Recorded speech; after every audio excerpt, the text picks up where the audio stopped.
and that Cambridge is very, very beautiful. There is the Round Church and Jesus Green. So the people there, like a lot of people just walk their dogs in that Jesus Green kind of park. And the people there, like I stayed at a friend's home, and I stayed in Cambridge for quite a few days because it's so amazing and impressive. And I like the people, the way of life there. People just, ride their bike to work, and generally you can feel everyone is so helpful. For the first night I was lost. I don't know how to go to my friend's place. I didn't know how to get there, and I was kind of lost because all the direction, you can see how dreamy Cambridge is by listening to this description.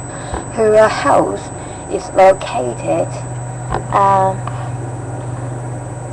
is it what, across the bridge, across the river, up the bridge, and up the hill again.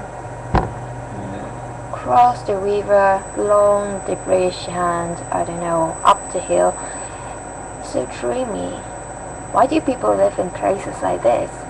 How would you describe it? I mean, how do I describe my home? It's just take bus number blah blah blah 970 and take the stop of blah blah blah. What?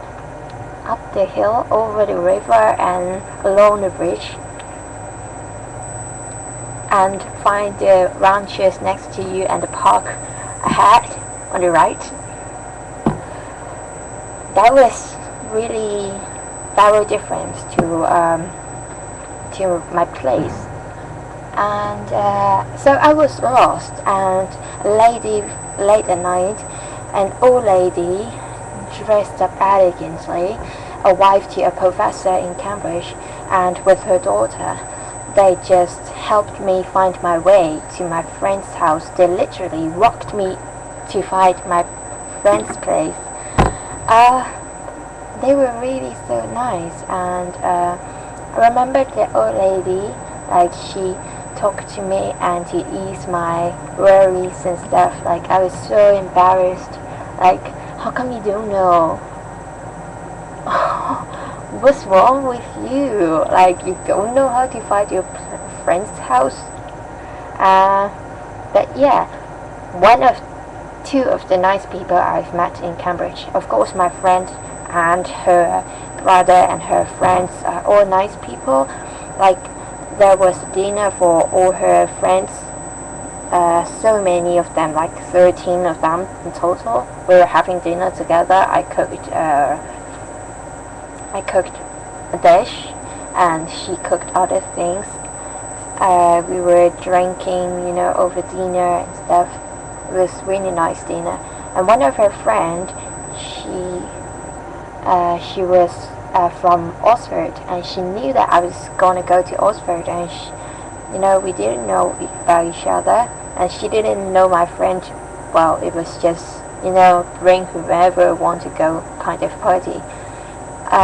She wrote me her number and said I could ask her, go out for a drink, and she showed me around Oxford a bit.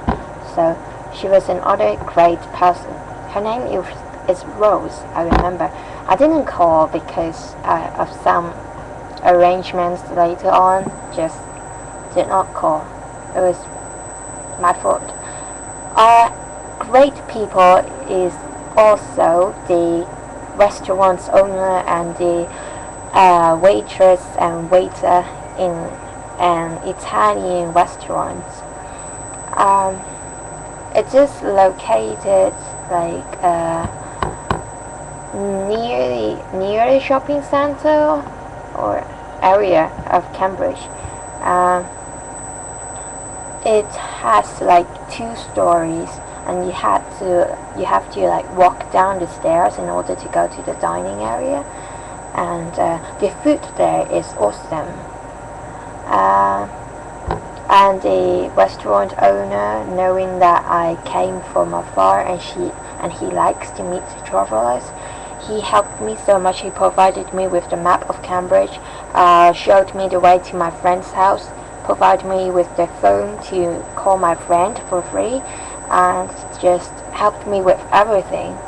And he offered me free dinner, like told me to bring my friend back to his place and he's gonna treat us for dinner. And the waiter and waitress helped me as well. We talked a bit about traveling. I remember the waiter really wants to go to travel around the world as well. Nice people, all of them are so nice. Another thing I like about Cambridge is the second-hand market. And next to HSBC, you can find HSBC, so the bank, so easily. It's a landmark to locate all the direction, I guess. Next to HSBC is the market, is second-hand thing. I love second-hand things.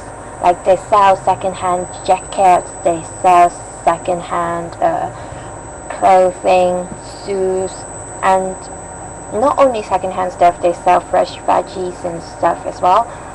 And it's such a nice, friendly market, you know, the locals walking around shopping and everyone just owns a little store there. Wonderful. And what else? Yeah, my friend's brother's girlfriend walked with me to on the last day where I had to like take a bus to leave Cambridge, and she had to go to work, so we were on the same way. And she was like pushing her bike and while biting an apple, and the amazing morning lights and the park and all the green, it was so dreamy. And she told me, like, while pointing at the construction site, you know, with all the big machines going on, and she told me, like, Cambridge is changing, and they were building other new stuff in Cambridge, and I was like comparing Cambridge and Oxford. I was telling her the difference between that I found, and she told me it's better because I remember she said in Cambridge the land ownership like really belongs to or the university has a lot of control of the land, so it wouldn't like develop as much as the as in Oxford. So many shopping areas and distorted face as opposed to what an imaginary university city, especially centuries old, would look like. And she also mentioned, but however, in Cambridge, like all the local stores, like ran by your neighbors kind of stores, are disappearing, and she could like no longer find those neighborhood stores like that in Cambridge. So I think that is a kind of sad thing. I told her the situation where I live as well. Like all this, we're just building more and more shopping malls, and you know, just literally, you just walking out of a shopping mall and walking on the flyover into another shopping mall. That's how you walk around the city. So it's kind of sad that is this kind of thing, land occupied by this modern commercial oriented buildings are occupying the land even in centuries old universities town city like Cambridge. That's really sad. But overall, Cambridge is quiet, it's elegant, it's academic, it's friendly, it's noble, it's the best place. I highly recommend people to go there, and I can't wait to go back. And that's all. Bye.